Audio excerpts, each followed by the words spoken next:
Assalamualaikum warahmatullahi wabarakatuh. Nama saya Sinta Gayatri dari kelas TL2A, NIM 190204032. Di sini saya akan menjelaskan tentang sistem supply AC/DC. Gambaran umumnya, dalam pengoperasian tenaga listrik terdapat dua macam sumber tenaga untuk kontrol di gardu induk. Ialah sumber arus searah atau DC dan sumber arus bolak-balik atau AC. Sumber tenaga untuk kontrol selalu mempunyai keandalan dan stabilitas yang tinggi. Karena persyaratan inilah dipakai baterai sebagai sumber arus searah. Satu daya sumber DC digunakan untuk kebutuhan operasi relay proteksi, kontrol, dan SCADA. Power supply utama gardu induk ada 7. Yang pertama, tegangan AC arus yang mengalir dengan polaritas yang selalu berubah di mana masing-masing terminal polaritasnya selalu bergantian.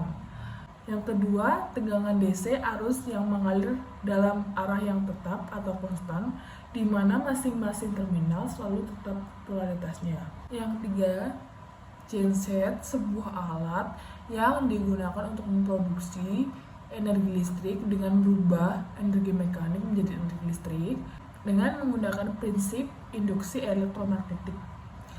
Yang keempat, rectifier, alat yang digunakan untuk mengubah sumber arus bolak-balik atau AC menjadi sinyal sumber arus searah atau DC. Yang kelima, baterai alat listrik kimiawi yang menyimpan energi dan mengeluarkan tenaga dalam bentuk tegangan listrik searah. Yang keenam, load break switch atau LBS, sistem supply AC atau DC, dua alat yang digunakan untuk memutus dan menyambung tegangan listrik dalam keadaan berbeban.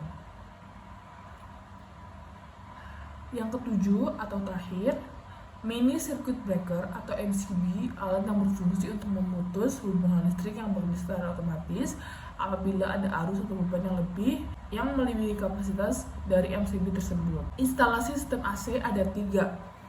Yang pertama, transformator PS20 kV dan genset pada GI atau GTET. Yang kedua, sisi tersier transformator IBT 500/66 kV dan genset pada GTET. Yang ketiga atau terakhir adalah tegangan rendah 380 VAC atau tegangan rendah dari jaringan distribusi dan genset pada GI. Instalasi sistem supply AC pada GTET 500 kV.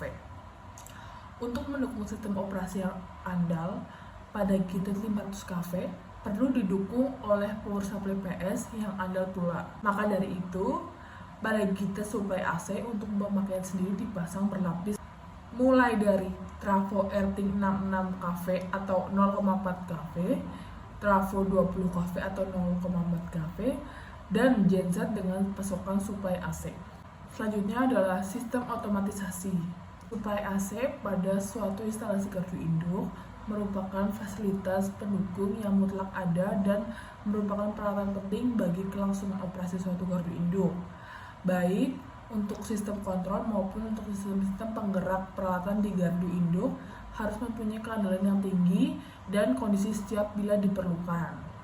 Pada gardu induk 150 kV, suplai AC didapat dari trafo pemakaian sendiri atau PS. Tetapi pada gardu induk 500 kV ada juga yang dilengkapi dengan generator set atau diesel set yang dibutuhkan sekali untuk keadaan darurat atau emergency atau pada saat trafo pemakaian sendiri atau PS mengalami kerusakan atau pemeliharaan.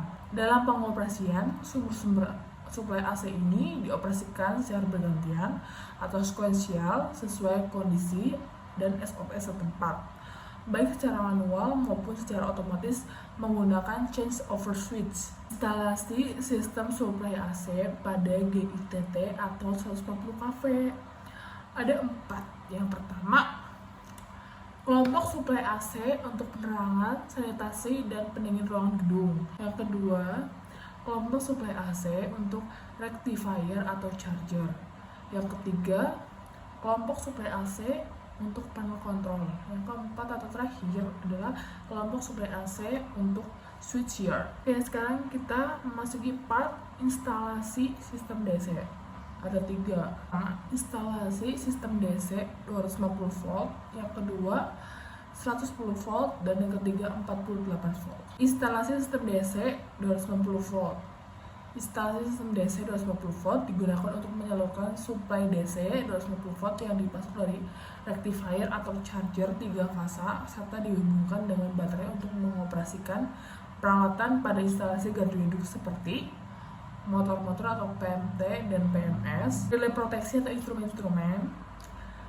Yang ketiga, tripping dan closing coil. Instalasi sistem DC 110 volt. Instalasi sistem DC 110 volt digunakan untuk menyalurkan suplai DC 110 volt yang dipasok dari rectifier atau charger serta dihubungkan dengan baterai untuk mengoperasikan peralatan pada instalasi gardu induk seperti motor-motor atau PMT dan PMS, relay proteksi, dan meter-meter digital. Ini adalah sinyal, alarm, dan indikasi, dan closing coil. Instalasi sistem DC 48 volt untuk komunikasi dan teleproteksi. Instalasi sistem DC 48 volt ini digunakan untuk menyalurkan suplai DC 48 volt yang dipasok dari rectifier atau charger serta dihubungkan dengan baterai untuk mengoperasikan peralatan pada instalasi gardu induk seperti SCADA atau RTU, teleproteksi unit, komunikasi atau PLC unit, continuous load, alarm, sinyal, dan indikasi. Yang pertama adalah AC, in-service inspection atau inspeksi dalam keadaan operasi sistem AC, shutdown, testing, measurement. Yang selanjutnya adalah DC, periodik pelaksanaan in-service inspection sistem DC, inspeksi harian sistem DC, inspeksi bulanan sistem DC, in-service measurement. Itulah penjelasan dari saya tentang sistem suplai AC/DC. Kurang lebihnya mohon maaf. Wassalamualaikum warahmatullahi wabarakatuh. Terima kasih.